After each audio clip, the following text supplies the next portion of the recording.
So, you've been through the ringer, relational trauma. Maybe it includes betrayal, addiction. It is the emotional equivalent of walking barefoot on glass while swallowing fire. It is brutal. I want you to know healing isn't a linear, straight path. It's going to have ups and downs. Sometimes it's just this zigzag of breakthroughs with setbacks and the occasional what the absolute F. But there are also good times in there too. So we are going to walk through the key tasks of healing. I'm not going to sugarcoat things because that's just not how I am. I'll probably have a little bit of humor because that is who I am. And honestly, that is how I got through my healing in relational trauma after the disclosure of my husband's addiction. And this will be a little bit of a series. I'm not done with my addiction trigger series, but I did want to break things up a bit since I'm on both sides of the addiction coin. The addict and the loved one of an addict. And I want to welcome you to Bookends of Recovery, the podcast where healing, hope, and, of course, you take center stage. I'm Laura, and I'm so grateful you're here. So first things first, denial. And I get it. I was knee deep. No, that's not even true. Neck deep in denial. I mean, it can feel like a pair of your favorite comfy pajamas or your favorite cozy blanket. But we really do need to take them off and face reality. Maybe your partner's behavior, you were thinking, oh, it's just a phase, or it's really not as bad as I think it is. Maybe I'm making it out worse, especially because what they're telling me. Uh, I get it. I've been there. I've rationalized. I've just done all the things. And also, we have to remember that sometimes our partner is truly gaslighting us, not the whole, social media quote unquote gaslighting, but we're truly being gaslit. And maybe you're also starting to see some patterns that you don't normally do, like keeping secrets, avoiding hard conversations that normally you wouldn't try to avoid, or you're walking on eggshells and tiptoeing around truths, and it's just not working anymore. It's because denial is just a sneaky bitch. I mean, that's just the way it is. It can truly make you feel like you're quote unquote protecting your family or yourself, your sanity. And that makes you feel like you're doing something noble when really you're shielding dysfunction in your four walls. And when I say four walls, I mean your household. But I get it. Like, I would walk into the room and I could see my husband click out of a screen. And for those that don't know, my husband struggled with pornography addiction, and then that led to him emailing people, and so it was, I would see it. I would walk in, he would click out, I would see what was on the screen, and then I'd be like, "Were you looking at that?" And he, "No, I could, I saw it," and he would say no, and then I'd be like, "Oh, okay." Sometimes it was because I just didn't have the energy to fight. Other times my brain would be like, well, maybe it wasn't. Maybe you thought it was, but it wasn't. And I would hear that whisper in the back of my mind going, come on, Laura, you know what you saw. You know it. And I would just walk out of the room. It was just, there were just things I just blatantly denied before, it was my gut instincts. They were just screaming at me. And, but I was becoming so enmeshed, and that dreaded word that I hated, but codependent. I was now a former shell of myself. And this all was gradually happening. It didn't just happen overnight. This was months and months and months and months of things happening where he was becoming someone he didn't, or I didn't recognize. I was becoming someone I didn't recognize. It didn't happen, I've used that parable before about the frog in the water. If you put a frog in boiling water, it's gonna hop out. But if you put a frog in cool water and slowly turn up the heat, it's like, oh, I'm in danger, right? Or I'm in danger if it's in boiling water. Got that parable messed up. But if you put it in cool water, it's not going to know it's in danger because it happens slowly. And that's what happened to us. Everything happened so slowly that we didn't even know we were in danger. I would have much preferred the boiling water so I could have been in danger and known about it. But like I said, some of the things that I denied was the isolation. He was isolating from our family and from me, his family. And then I was doing the same thing, which was so unusual. Like, we live out of state from our families. But I used to, or at that time, I was, in the beginning, like I was in constant contact with my family. And it slowly, I just stopped. I wouldn't answer back texts or phone calls, and then when we first got married, I didn't have a problem with pornography at all. I was like, whatever, I don't care. And then I would see more and more of it. And I was like, this is getting to be a bit much. And then I thought, well, maybe it's not that much. Maybe I've just never been with somebody who looks at porn this much. So I was rationalizing and justifying. And then I started not letting my kids in the bedroom because I was like, I don't want them to see this. Then I started putting his needs above my own, neglecting my own self-care. I had lost my voice where I just didn't speak up. I was raised to, say what I mean and mean what I say.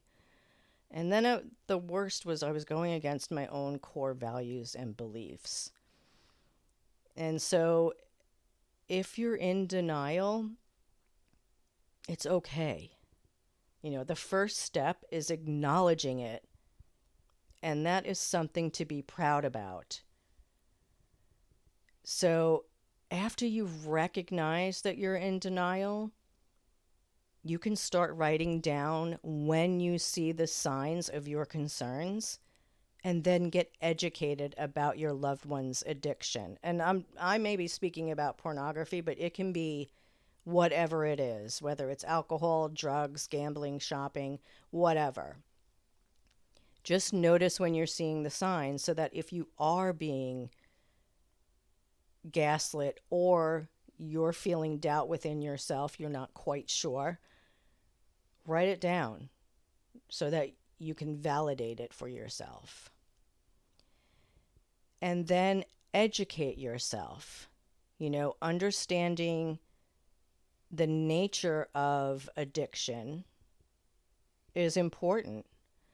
But we want to make sure that you're doing that without letting the addiction define you. So I say this because I will be the first to admit that I became addicted to his addiction. And I'm a recovering addict, so that's not great. Because when you're hit with the reality of addiction, whether it's yours or someone else's, your first instinct is going to be like, okay, what the F is this? And then once you've been like, okay, so this is what's going on in my world, you're going to hit up Google, right? And then it's going to be podcasts and maybe some books. Then you'll move on to podcasts and support groups and who knows what else. Knowledge is power, but it can also be super overwhelming. You want to make sure that you find resources that are going to validate your experience. Like for me, I was finding things that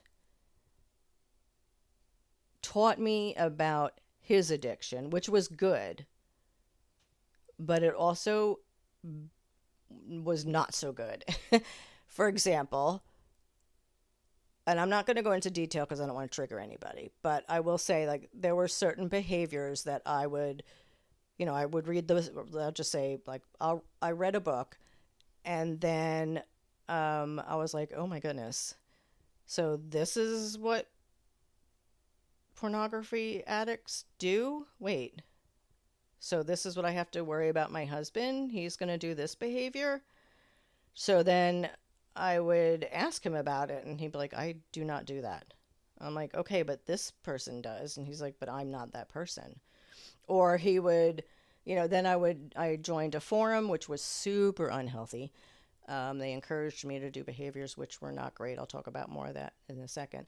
And so then they would say stuff about their husbands and what they did, and I automatically assumed my husband did that. And so sometimes that knowledge would be detrimental to me.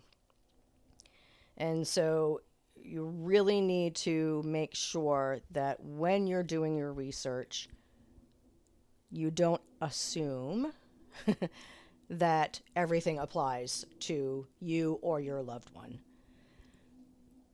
So, for example, like the one book that I read and I was like, oh my gosh, this is me. Like, this is exactly what I'm experiencing. Everything else had shoved me into this tiny box because it said, if you're in a relationship with an addict, every other book said you are a codependent.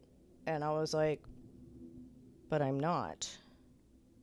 Now, I was enmeshed with him for a few months. That's not, that's absolutely 100% true. But every other description they had was not true. I was like, this is not describing me at all. Then I read Your Sexually Addicted Spouse by Barbara Stevens and Marsha Means, and I was like, oh my gosh, this is what I'm experiencing. I do have nightmares. I'm having anxiety. I'm having flashbacks. This helped me realize I wasn't losing my mind. I was trying to heal from something that was real. These people, these doctors understood exactly what I was going through. I mean, they helped me so much that I actually took a class from Barbara Steffens. It was amazing.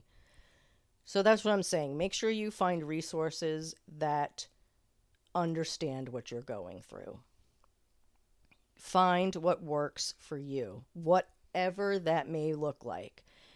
Books, podcasts, forums, as long as they are healthy and they support a positive mindset and understanding the emotions that you're experiencing, the addiction that your loved one is going through, because not everybody is the same.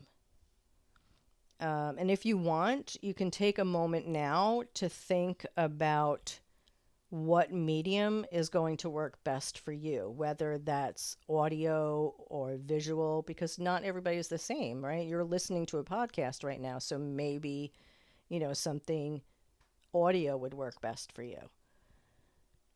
And then when you're done here, you can look up some additional resources. The other thing that I struggled with was control, and that's part of the trauma response. We want to control everything because we're trying to rationalize the irrational. And I'm telling you, if it was an Olympic sport, I would have golds all around. I bet a lot of us would. And so everyone's like, oh, just let go, let go. Yeah, that's not easy. That's a Insta quote. It's not easy to let go, especially when our minds want to rehash every detail of the past, look for signs, or relive things. So, some things that have worked for me, and I'm warning you now, this podcast may go a little over because this is such a passionate subject for me, and so I'm giving you that heads up. But some things that have worked for me and for my husband, and just in case you aren't familiar with my blog, we have been married for almost 20 years. The addiction, let's see, surfaced about 5 years in, and he's been sober, gosh, over a decade. So, yeah. Okay. So, anyway. All right. So, what worked for us was, I call it the concept of us, is it's just having three recoveries in our marriage. So, it was mine. And so, that was my recovery from cocaine and healing, and then his recovery from pornography, and then ours as a couple. And then this allowed us to focus on ourselves, and it gave me time that I needed to heal from my trauma before trying to repair the relationship, because it helped me to look at each thing separately. And it just took that pressure off for me. It also gave me a mental reminder to leave his recovery to himself, because I was trying to manage it for him, and that's not my place. And I'll talk on that in just a second. We also use check-in conversations. There's a famous one called Thanos. You can look that one up. But it can be challenging to talk to each other as we navigate through recovery and healing. But a check-in conversation is really, really helpful to help things just go more smoothly. And for us, I liked to do mine. In the beginning, we did them longer, and we did use Thanos. But then we found that we didn't really need to use Thanos, and Thanos is Fanos, by Debbie Lasser. But then I developed my own, which is Heal, Heal. And mine, I'll just do it really fast so I don't take up so much time, but you can find it on my website. But it's H is for honesty, halt, excuse me, humbleness. And then E is for emotions, so you'll just, share your emotions. A is for apologies, action steps, affirm. And then L is for letting go and listening. And so it helps you have a safe space and an allotted time to talk to each other. I also used an emotions jar. I've heard it used as a God jar. And I have faith, but there are some people who are not comfortable with that. But in essence, you're just writing things down and writing down what I needed to release and literally putting it in a jar. It didn't fix things or, like automatically it's gone, but just that act of writing things down and getting it onto, out of my mind, onto a piece of paper, like literally pen to paper, it helps. It's just releasing it, getting the gunk out, just like journaling. Sometimes the only way to let go of something is to write it out until until you're too tired to argue with yourself anymore. And that's what you can do in your journal, is almost like the devil and the angel, just debating yourself. Is this true or false? How we've talked about thoughts on trial, where I'm thinking this. Is this true or is it false? Journal it out. Um, Something else that helped was doing, I call it meet it, greet it, transform it. Like, seriously, raise your hand if you struggle with negative thoughts and emotions, right? All of us. And so, and you're not alone, right? I'm raising my hand. But this exercise can help you move through those thoughts and through those emotions. And so, what you want to do is acknowledge that thoughts or emotions presence. Acknowledge it's there. You know, I'm feeling angry. Um, Greet it. Uh, Name it. You know, is it fear? Is it insecurity? Loneliness? Whatever it is. Is it a trigger? Maybe. It could be a place, a situation, a person.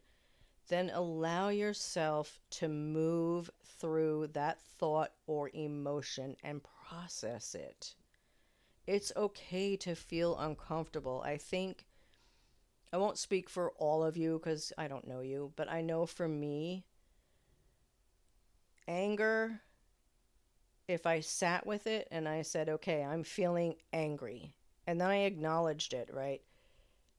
And I was like, all right, I'm going to greet you. I'm feeling angry. Now I'm going to give you a name. And I wait for a second and I'm like, you know what? I'm not angry. I'm scared. And I thought about it a little bit more and I sat with it and I'm like, and I'm scared because I'm sitting in front of, such and such place, and that makes me feel anxious. And you sit there for a moment and you process it. And then finally, you'll transform it. And you do that by changing your mind to something you're grateful for. Because an attitude of gratitude creates new positive pathways. Okay, so I'm going to go over it one more time because I kind of made it lengthy. But you'll meet it, you'll greet it, you'll transform it. So just acknowledge that the thought or emotion is there. You greet it, give it a name, and transform it to something positive. And like I said, I was so angry all the time in the beginning, like at the tiniest of things. Someone leaves someone leaves a glass on the counter instead of putting it in the sink or in the dishwasher, and I would just be so pissed off, like, who cares?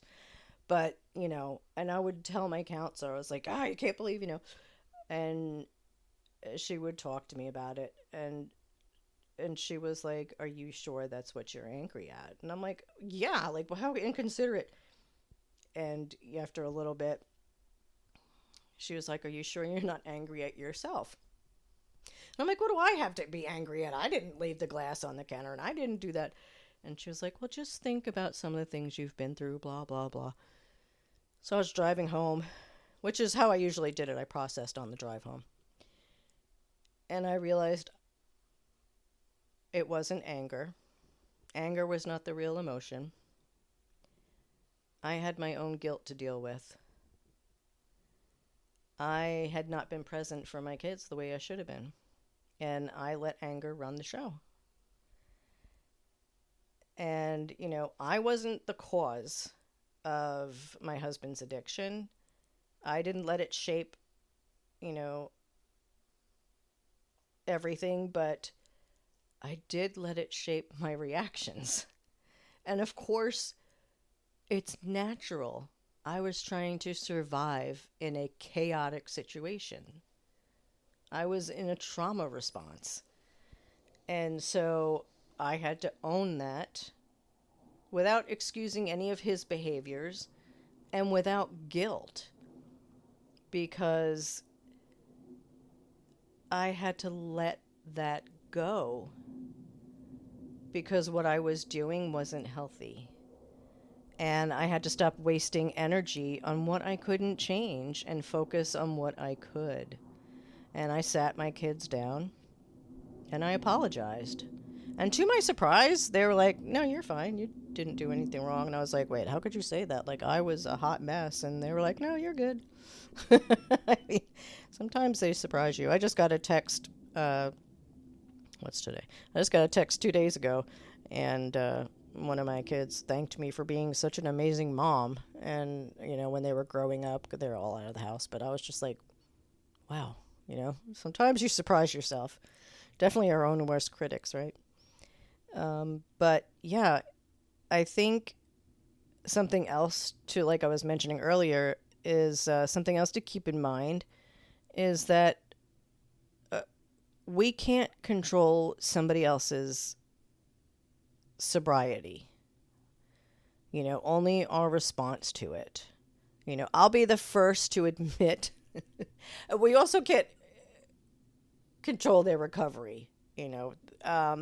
So when my husband was going through his struggle, initially I was definitely not as compassionate as I should have been, and because of my betrayal trauma.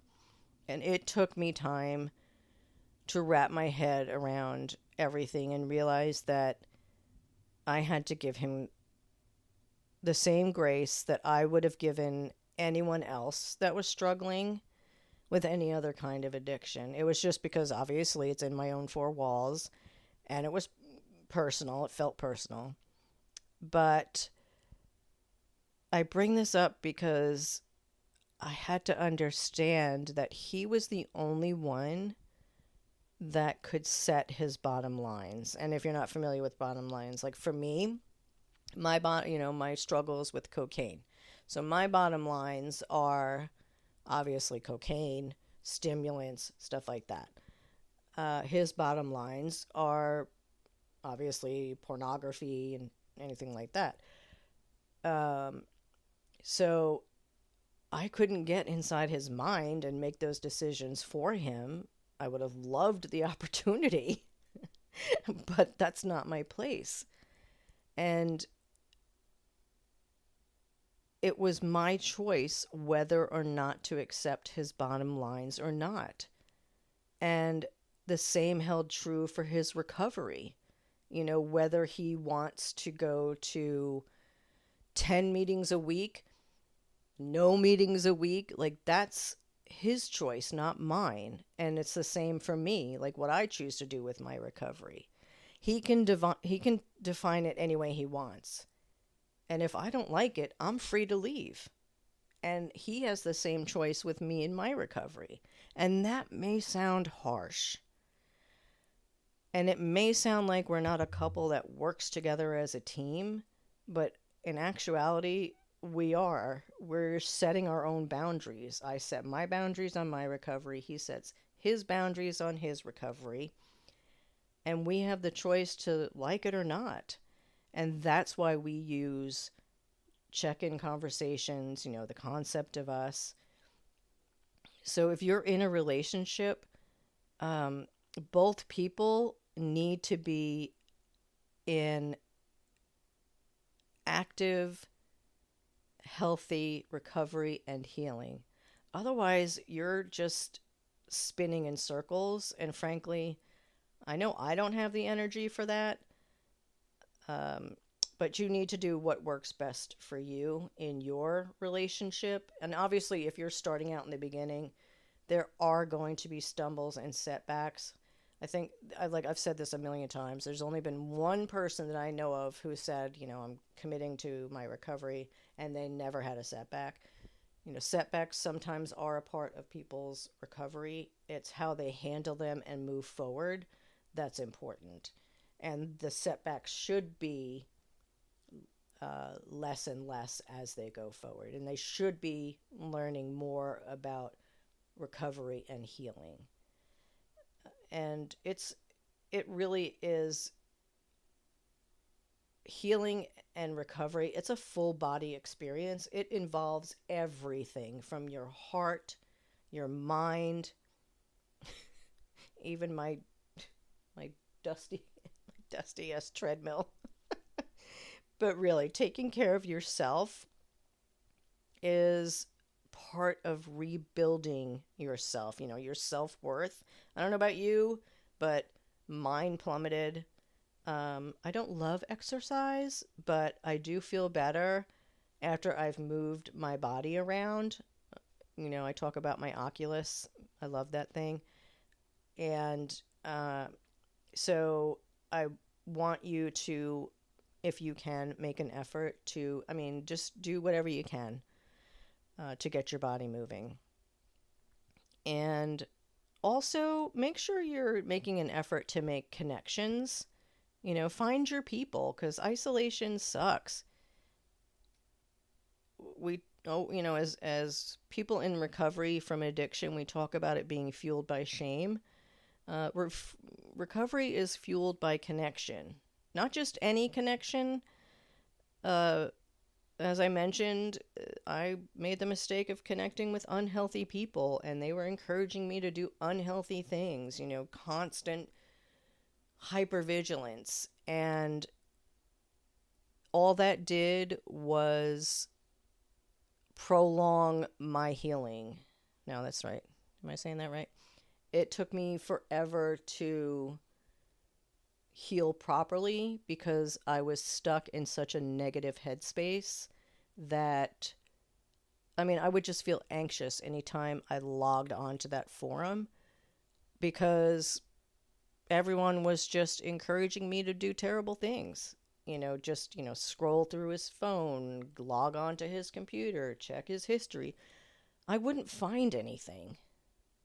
He was doing the right things, going to meetings, going to his counselor, doing all the right things. And when he had a setback, like I think it was around the 6 month mark, he told me. I didn't find it. He told me.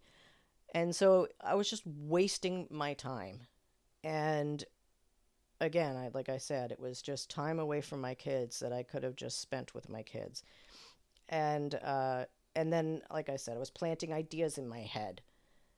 Wasted time. And so what I ended up doing was, and also the one thing I was really ashamed about, and I'll share it here, was I created a Facebook profile to try to catch him, because I said he did online chats and stuff. And so I was like, I'm going to catch him, and I looked up the people that he had reached out to. I was like, I'm going to catch him doing it. Of course I didn't, because he wasn't doing it anymore. But it was just like I was obsessed with like this gotcha moment that I never got. But yeah, so it was just awful.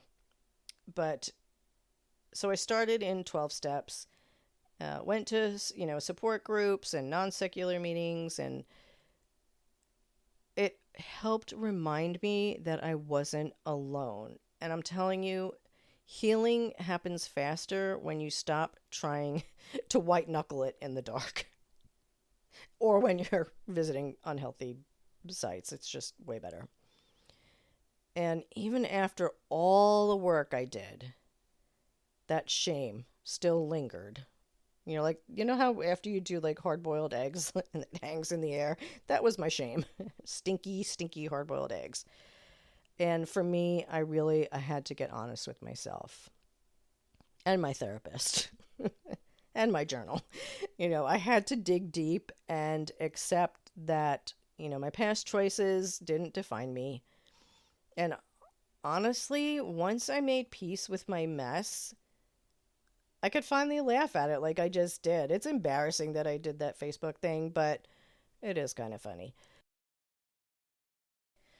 Oh gosh. And I remember another funny thing I did was this was probably, I don't know, maybe he was a couple of weeks into his recovery. So he had a slip, and I was really into control.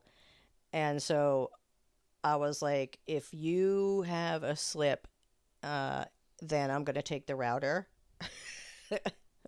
Well, yeah, so that doesn't work because um, kids had homework. So, so yeah.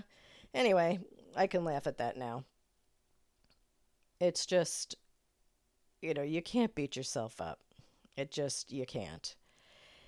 And I can see it for what it was now. It's fear. It was fear disguising itself as control.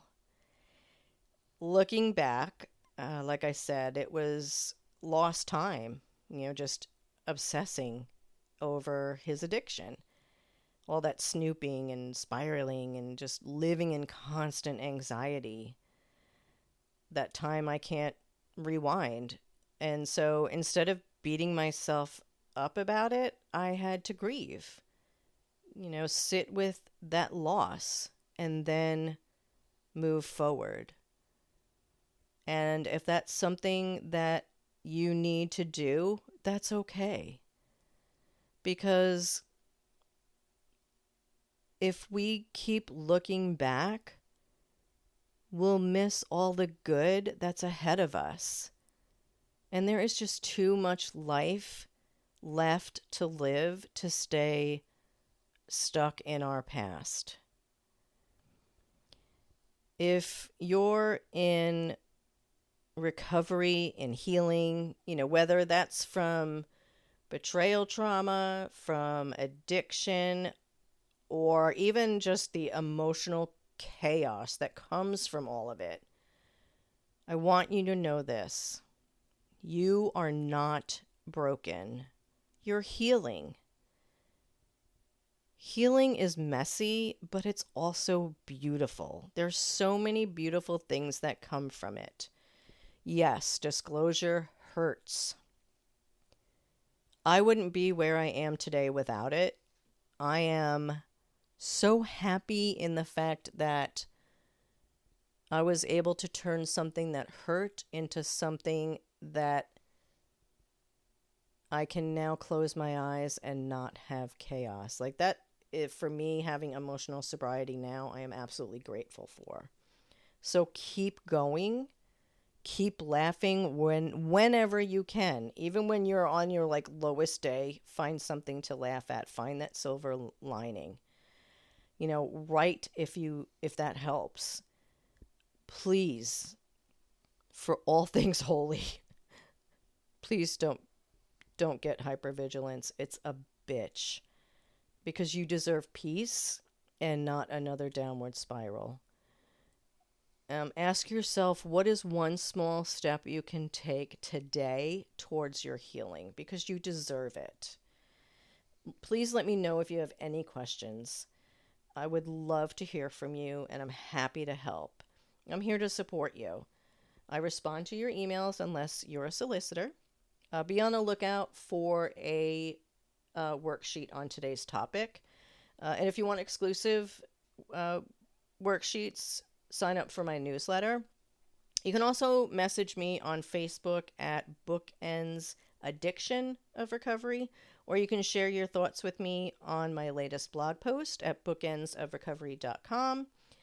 I want you all to please take care of yourselves, my superstars. You are worthy of it all. I'm sending you all positive vibes. You deserve them. This is Laura, signing out.